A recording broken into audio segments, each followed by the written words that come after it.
नमस्कार दोस्तों। बजट को आए आज 2 दिन हो चुके हैं। सभी ने अपने तरीके से बजट पर बात कर चुकी हैं। सभी को तकरीबन उन्होंने अच्छे से समझा भी दिया है। और अगर देखा जाए तो आम लोगों को, जिसको हम मध्यम वर्ग कहते हैं, उनके लिए इस बजट में कुछ नहीं था। उन्होंने ये अच्छे से समझा दिया हुआ है। नौकरी पेशा लोग तो एक तरह से इस बजट में गायब ही हैं। और देखा जाए तो अपने भारत देश में जो सबसे ज़्यादा टैक्स जो भरते हैं वो नौकरी पेशा लोग ही भरते हैं। मध्यम वर्ग ही जो है हमेशा इसी को टैक्स पे ही कहा गया है।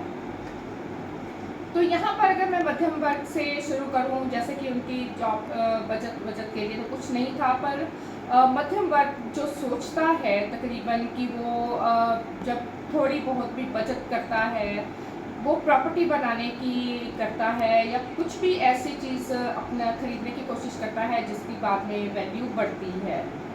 तो यहाँ के इस साल में जो हम बात करें कि सरकार ने जो ये इंडेक्शन बेनिफिट को भी जो है वो ख़त्म करने का एक बड़ा फैसला ले लिया है।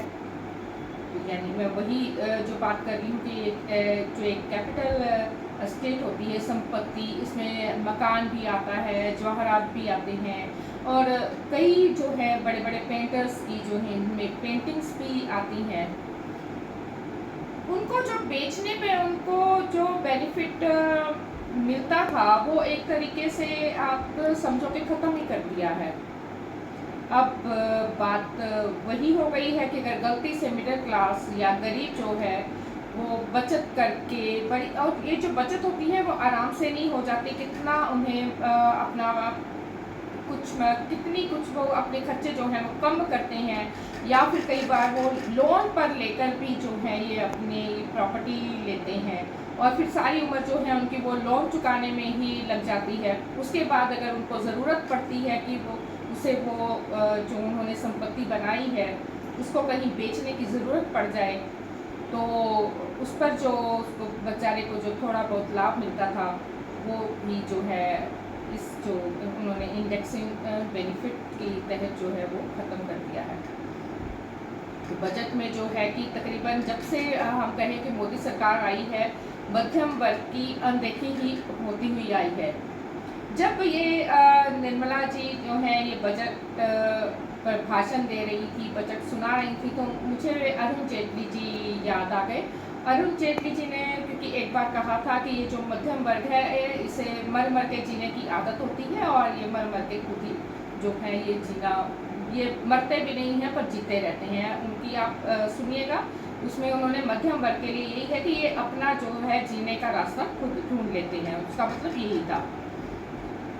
तो यहाँ पर जो है कि अगर मध्यम वर्ग जो है म्यूचुअल फंड्स में या शेयर्स में भी कहीं पैसा लगाता है, उसे यहाँ पर भी अगर कोई फ़ायदा हो रहा है तो उसको भी जो है उन्होंने टैक्स उस पर भी जो है वो काफ़ी बढ़ा दिया है।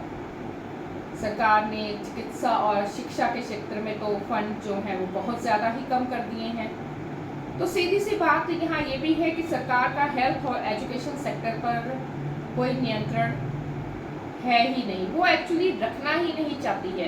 सब कुछ जो है वो निजी हाथों में ही देना चाहती है, और अगर ये निजी हाथों में ही देना चाहती ही है, व्यापारियों की ही मानी जाती है सरकार, तो इसके चलते फिर जब आप प्राइवेट हॉस्पिटल्स में जाएंगे तो मरीजों से वहाँ पर जो आपको पता ही है कि कितना वो कितने कितने बिल बनाकर मरीजों के घर वालों से वो वसूलते हैं।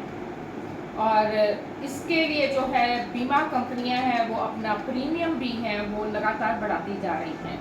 यानी कि एक जगह से आपको मध्यम वर्ग को जो मार है वो एक जगह से नहीं बल्कि कई जगह से मार मिलती है। मिलने की इन्होंने और ज़्यादा चीज़ें बना दी हैं कि आप कहीं से मध्यम वर्ग जो है वो बच ना पाए। और यही हम अगर बात करें हाल जो है वो निजी स्कूलों का है, शिक्षण स्थानों का है, उनकी फीस जो है वो हर साल बढ़ती जा रही है। इसका भी जो सीधा असर है वो मध्यम वर्ग पर पड़ता है। आयकर भरने वालों को यहाँ जो है पहले थोड़ी बहुत राहत दी जाती थी, पर अब वो भी राहतें हैं जो इन्होंने वो सभी जो हैं वो छीन ली हैं। अब ऐसा है कि सरकार की नज़र तो जो है वो मध्यम वर्ग के पैसे पर ही ज़्यादा रहती है। इससे तो यही पता लगता है, सीधी सी बात है कि गरीब के पास सरकार कुछ रहने ही नहीं देना चाहती। वह यही चाहती है कि जो मध्यम वर्ग है वो पूरी तरह से गरीबी की तरफ जाए। और जैसा कि वो राशन देने की बात करती है सरकार के, हम तो देखो ये राशन देते हैं, तो वो राशन की कतार में जो है वो ज़्यादातर भारतीयों को लाकर खड़ा कर देना चाहती है। या फिर वो ये चाहती है कि अब आप अंबानी अडानी के नौकर बन जाइए। बंधुआ मजदूर बनाने की तरफ भी जो मुझे लगता है कि मौजूदा सरकार ये जो है आज के जो आगे वाले युवा भी हैं, आज के युवा तो हैं, आने वाली जो पीढ़ी है उनको भी वो इसी तरफ ले जाने की तैयारी कर चुकी है। आजकल आपने देखा होगा, आप आपस में भी बात करते हैं या मैंने भी जो है मिडिल क्लास जो नौकरी पेशा जो लोग हैं उनसे एक दो लोगों से बात करने की कोशिश की, जो मैंने जान पहचान की है। मैंने तो अभी उन्हीं से ये बात की कि आप इसके बजट के बारे में क्या सोचते हैं। तो उन्होंने सीधा कहा कि ये जो बजट है ये हमारे लिए तो है ही नहीं, ये सरकार ने व्यापारियों के नाम पर ही ये बजट दिया है। या फिर उन्होंने कहा कि ये अपने जो दो स्टेट्स हैं बिहार या फिर आंध्र प्रदेश को, कि उनकी सरकार बची रहे, इसके लिए उन्होंने ये बजट दिया है। सारा पैसा उन्होंने उनको दिया है, ये हमें भी समझ में आ गई है, हमने भी ये सुना है। तो उन्होंने जब व्यापारियों की जो आम लोग हैं, नौकरी पेशा लोग हैं, उन्होंने व्यापारियों की बात की, तो मुझे लगा कि मुझे कुछ व्यापारियों से बात कर लेनी चाहिए कि वो फिर इस बजट के बारे में क्या सोचते हैं। जब मैंने इसके मामले में कुछ इंडस्ट्रीज से बात की मैंने, तो उन्होंने मुझसे एक इनकम टैक्स में एक धारा है 43BH, उसकी बात की। वो लोग उन्होंने कहा कि हम जो है इसको रद्द करने की मांग कर रहे थे, बल्कि जो है कि पूरे लोकसभा का जो चुनाव हुआ था 2024 के प्रचार के दौरान भी अगर ध्यान हो तो कहते हमने तब भी इस पर काफ़ी बात की थी। और उसी के बीच में चुनाव प्रचार के दौरान जब निर्मला सीतारमण लुधियाना में आई थी, तभी पंजाब के इंडस्ट्रीज ने अपनी ये मांग रखी थी कि आप जो ये धारा 43BH है इसको आप रद्द कीजिए। और वो जब यहाँ से गई थी तो उन्होंने आश्वासन दिया होगा कि ठीक है मैं इस पर बात करूँगी, इसको ख़त्म करने पर बात करूँगी, पर ऐसा कुछ नहीं हुआ, क्योंकि छोटे व्यापारी या हो सकता है कि इंडस्ट्रीज भी हैं जो छोटे ही इनको लगते हों, इन अमीरों के सामने जो है, अमीरों की सरकार ही मैं इसको कहूँगी कि ये अमीरों की सरकार है, उसके लिए शायद ये भी कुछ मायने नहीं रखते होंगे। तो इस पर जो है ये धारा थी 43BH, इस पर सरकार ने कोई विचार नहीं किया, जो कि उन्होंने ये बोला था जाते वक्त कि अगर हम सत्ता में आ गए तो सबसे पहले इसी को हल करेंगे। तो पंजाब के जो उन्होंने इंडस्ट्रीज व्यापारियों से ये आश्वासन वो देकर गई थी। तो मैं मोटे तौर पर आपको ये बात समझाना चाहती हूँ कि आखिर ये 43BH धारा है क्या, आखिर व्यापारी इसको क्यों रद्द करने की मांग कर रहे थे, छोटे व्यापारी। इसमें क्या होता है कि जो दो व्यापारी हैं वो आपस में सामान खरीद रहे हैं, उन्हें कहीं पर भेजना है, तो उन्हें वो भेजने से पहले ही या फिर वो सामान बेचने से पहले ही 15 से 45 दिन के अंदर जिससे सामान खरीदा है उसको पेमेंट कर देनी ज़रूरी कर दी है। उसका टैक्स ये लोग चाह रहे होंगे कि पहले ही हमारे पास आ जाए, या कुछ सरकार ने इसके बारे में क्या सोचा है, कौन इनको सलाह ऐसी देता है, ये तो अब सरकार ही जाने। पर मैंने जैसा कि कहा है कि इसके बारे में जलंधर और लुधियाना के शहरों के कपड़ा व्यापारियों को और कुछ जो है वो टूल्स बनाने वाले व्यापारियों से बात की, वे इससे जो है बिल्कुल भी खुश नहीं हैं। उनका भी ये साफ जैसा कि मैंने कहा है कि उन्होंने कहा है कि निर्मला जी जब पंजाब आई थी इसके बारे में उनसे बात की थी, पर वो बात बनी नहीं। तो व्यापारियों का कहना है कि जब हम खरीदार और बेचने वाले के बीच में अगर अंडरस्टैंडिंग चलती आई है, आगे भी चल रही है, तो फिर सरकार को इसमें कुछ इंटरफेरेंस करने की ज़रूरत नहीं थी, क्योंकि हमने सरकार से ऐसा कुछ मांगा नहीं था। क्योंकि जब कोई सामान खरीदता है तो कई बार क्या है कि सामान पहुंचने में ही 15 दिन से ज़्यादा का समय भी लग जाता है। तो फिर वो उसको सामान को बेचेगा और उसी हिसाब से, बेचने के हिसाब से जो है वो पेमेंट चलती है। तो ये हमारा जो सिस्टम है पैसे का, ये अपने हिसाब से चलता है। सरकार को टैक्स चाहिए होता है, वह हम टाइम पर भरते हैं। तो धारा को इसलिए जो है वो सरकार इस धारा को ख़त्म ही करे। पर यहाँ पर है कि सरकार जो एक बार कानून ले आती है उसे बदलती कहाँ है। वो बनाती ही ऐसे है कि सिर्फ अंबानी और अडानी का ही काम चले, कि इन्होंने उन्हीं को देखते हुए ध्यान में बनाया है। मुझे लगता है कि जहाँ पर उनकी पेमेंट फंस रही हो तो उनको ये पेमेंट जो है वो 45 डेज़ के अंदर मिल जाए। बाकी वो किसी को पेमेंट करते हैं या नहीं करते हैं वो एक अलग बात है, क्योंकि उनका तो जो कितना वो ऋण लेते हैं सरकार से, बैंकों के, सरकारी बैंकों के ज़रिए ही लेते हैं, तो वो उनको माफ़ कर दिया जाता है। और उसके अलावा जो है अंबानी अडानी को सरकारी जो है वो कॉन्ट्रैक्ट्स भी आजकल कितने दिए जा रहे हैं। तो यहाँ एक बात और है कि अंबानी भी जैसे कपड़े से लेकर अब एनर्जी तक काम करने लगी है। एनर्जी इसलिए कहा क्योंकि अडानी और अंबानी का जो करार हुआ है वो जैसे कि पहले भी बताया है कि उन्होंने पूरा एनर्जी का उनका हुआ है कि जो विद्युत बनाने का है, पूरा उनका आपस में जो परसेंटेज के हिसाब से हो गया कि एक के हाथ में पूरा बिजनेस ना ले।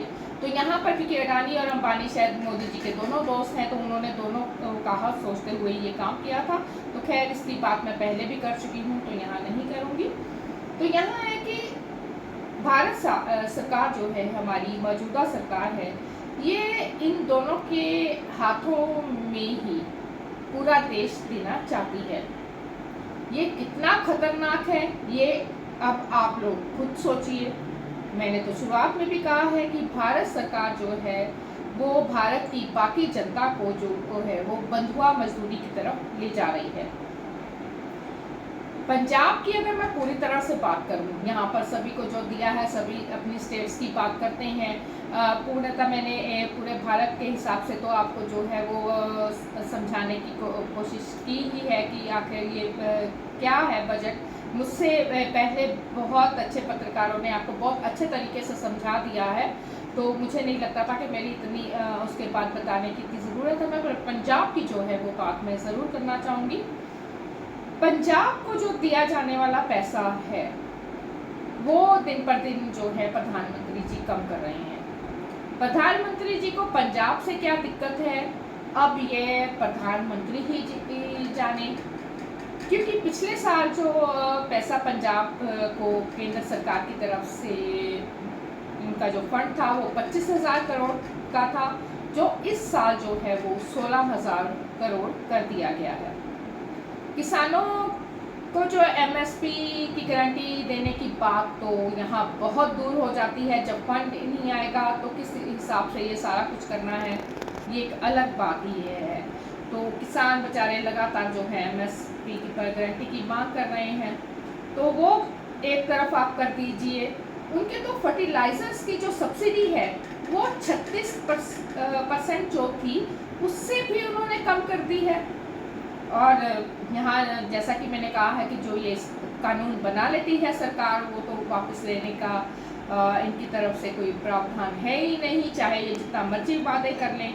तो 3 जो कानून किसानों के लिए लेके आई थी उसकी तो उन्होंने बात ही नहीं की कि वापस कब करने हैं, कैसे करने हैं। किसान अभी तक आंदोलन कर रहे हैं, तो किसानों की तो ये बात सुनना चाहती ही नहीं है। अभी जैसे कि उन्होंने किसानों ने दिल्ली जाने की दोबारा से मांग कर रहे थे, जाना चाहते थे, पर कैसे इनको नहीं जाने दिया ये भी सब लोगों ने खबरों में सुना है, देखा है कि हरियाणा के बॉर्डर या हर तरफ से बॉर्डर्स कैसे बंद कर दिए थे कि किसानों को दिल्ली जाने नहीं दिया। और जब कल राहुल गांधी भी मिलना चाहते थे, बल्कि राहुल गांधी जो है उन्होंने खुद बुलाया था किसानों को मिलने के लिए, तब भी उनके मिलने में सरकार को कितनी ज़्यादा प्रॉब्लम हो रही थी कि वो नहीं चाहते थे कि ये राहुल गांधी से भी मिल पाए।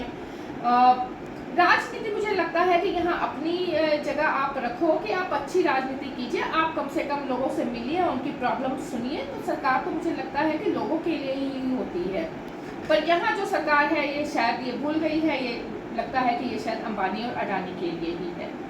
तो प्रधानमंत्री जी जो पंजाब को नज़रअंदाज करने के चक्कर में मुझे यहाँ लगता है कि पंजाबियों से, या मैं कहूँ कि कड़वाहट रखने के चक्कर में, ये तो प्रधानमंत्री जी ही जानते हैं कि उनको पंजाबियों से क्या मुश्किल है, ये हम नहीं जानते। पर यहाँ पर बस चुके जो उनके हैं प्यारे नीतीश बाबू के जो बिहारी लोग यहाँ पर बसे हैं, वो यहाँ पर काम कर रहे हैं, ये तो उनको भी नज़रअंदाज कर गए हैं। बल्कि अगर इन्होंने नीतीश बाबू को खुश करना था तो पंजाब के बिहारियों को ही यहाँ पर खुश कर देते, क्योंकि यहाँ पर बहुत लोग जो हैं बिहार से जो लोग हैं वो काम करने आते हैं, यहाँ वो बस ही चुके हैं, तो उनका ही सोचते। तो बाकी जैसे कि मैं हमेशा से कहती आई हूँ कि प्रधानमंत्री जी जो हैं पढ़ाई से जो हैं वो बच्चों को वो दूर ही करना चाहते हैं, इसीलिए वो जो शिक्षा पर पैसा देना धीरे धीरे कम कर रहे हैं। निजी हाथों में वो पूरी तरह सौंप कर ये शिक्षा के क्षेत्र को गरीबों को पढ़ने ही नहीं देना चाहते।